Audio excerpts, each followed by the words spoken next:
नमस्ते सबै साथीहरूलाई नमस्ते है। नमस्ते भन्न चाहे सबै साथीहरूलाई। अनि के छ चाहिँ हाम्रो साथीहरूलाई वेलकम छ मेरो चाहिँ भिडियोमा सबै सञ्चार हुनुहुन्छ।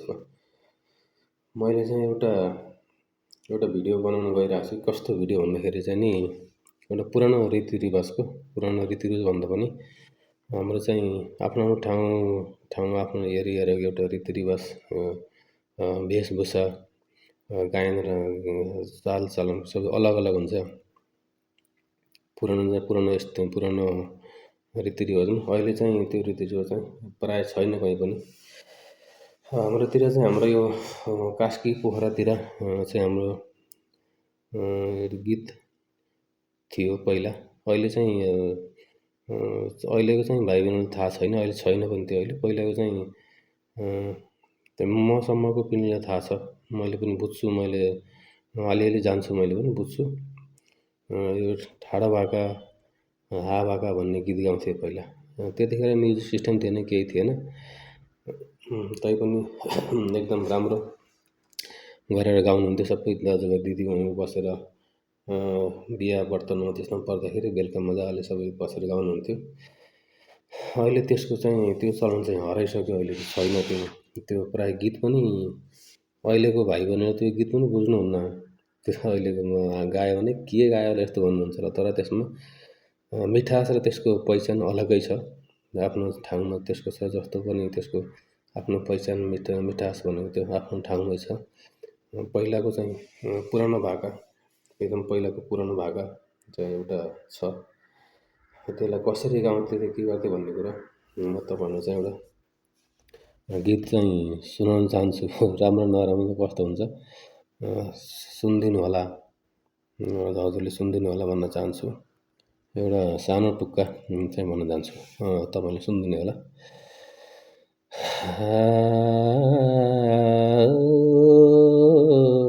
गण्डकी पारी कुरा सानियो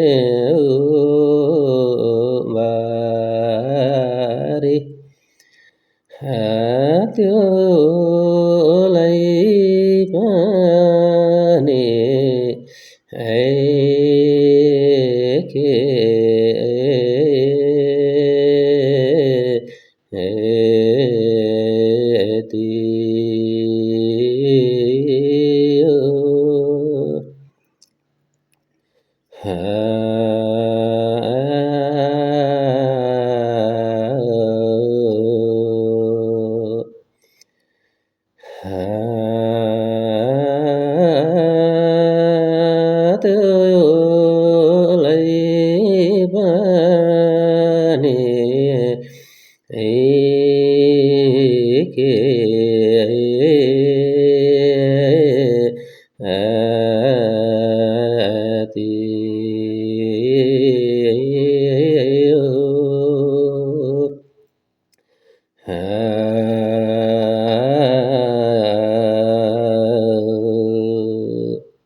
बाँचियो भने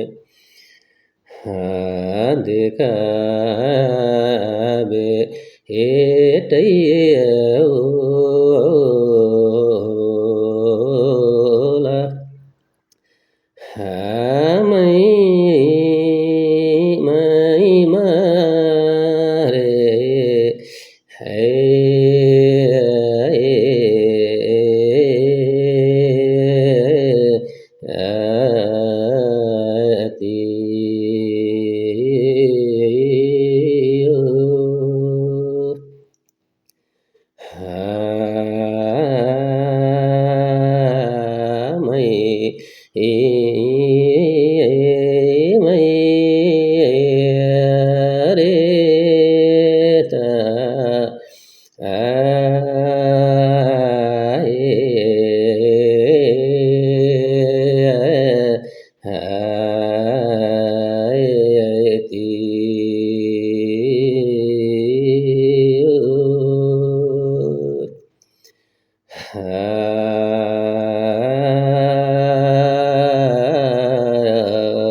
यसरी गीत गाउँथे पहिला।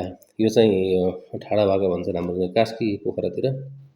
यसरी चाहिँ मजाले गीत गाउँथे पहिला पहिलाको। यसमा यो भनेको के हो भन्दाखेरि चाहिँ गण्डकी पारी खुर्सानी बारी त्यो पनि खेती हो। बाँचियो भने देखा भेट होला मै मरे यति हो भने चाहिँ यो टुक्कामा त्यस्तो भनेको हो। यसरी गाइन्थे पहिलाको गीत।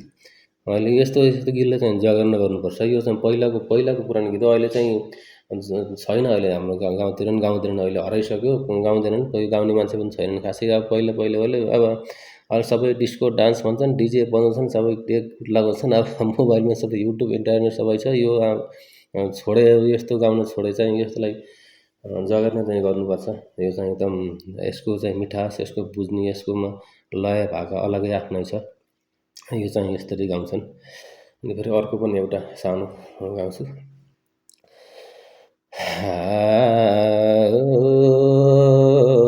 बागालाई हान्दा बाघिनी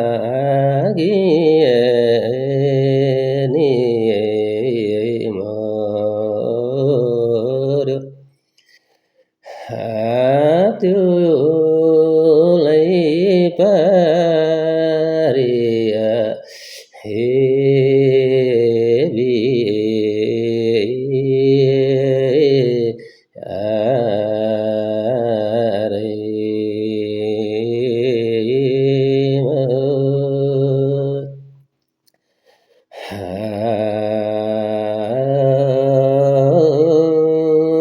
त्योलाई पारे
हेबी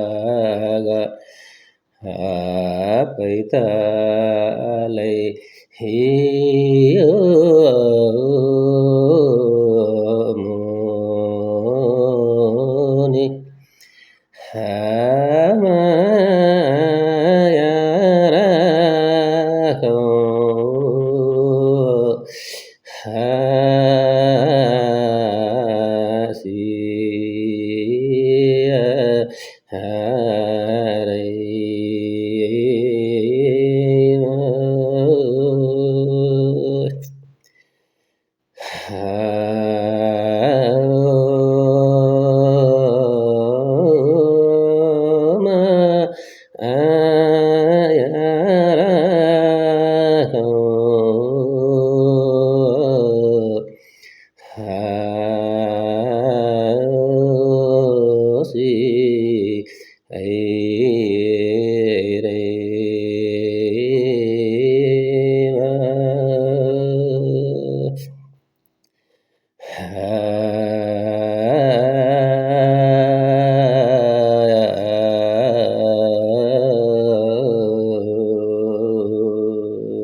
यसरी चाहिँ गाउँथेँ पहिला पहिला। मैले पनि मैले सुनेको हो, म सुनेको पनि हो, धेरै यसरी पढेँ पहिले त थियो यसरी गाउँथेँ, अहिले चाहिँ चलन छैन। यो चाहिँ यो भनेको चाहिँ के भन्दा बाघालाई हान्दा बाघिनी मर्यो त्यो पारी भिरैमा, रिसरा रागा पैतालाई मुनि माया राखौँ सिरैमा भनेर चाहिँ यस्तरी चाहिँ टुक्का हालेर एकदम मजाले गाउनुहुन्थ्यो। पहिला पहिलाको जमानाको गीत यो धेरै पहिलाको पुरानो पुरानो गीत हो। अहिले चाहिँ हाम्रोतिर यस्तो गाउँदैन, चलन छैन, छोडिसक्यो, गाउँदैनन्। मैले अलिअलि चाहिँ आउँछ यो गीत खासै अलिकति यसमा पनि साथीहरू चाहिन्छ, गीत गायो अर्कोले छोप्ने साथीहरू चाहिन्छ, एकदम रननन्न पारेर जति गायो त्यति चाहिँ यसको मिठास बढ्दै जान्छ, रातभरि चाहिँ त्यो रहनी बस्दै जान्छ भन्छन् नि, त्यस्तो हुन गाउँथ्यो। तर अहिलेको त्यो चाहिँ अब जमाना चाहिँ छैन, सिद्धियो। त्यही पनि एउटा सानो प्रयास, भोलि आफू केही भएर मरेर गयो भने पनि त यस्तो यो रहेछ भन्ने एउटा यो सोसल नेटवर्कमा एउटा युट्युबमा त बस्छ। मैले चाहिँ जुन टाइटल हालेको छु उसले सर्च गरेर भेट्छ नि त, त्यही भएर मैले सानो प्रयास गरेको। धेरै धन्यवाद, थ्याङ्क यू बरु मेरो भिडियो हेरेर सबैले साथ दिनुभयो, सुनिदिनु होला। पुरानो गीत हो, एकदम पुरानो, यसलाई सुनिदिनु भयो, साथ दिनुभएकोमा धेरै धेरै धन्यवाद, थ्याङ्क यू भेरी मच। सबैले साथ दिनुभयो, थ्याङ्क यू, धेरै धेरै धन्यवाद, थ्याङ्क यू भेरी मच।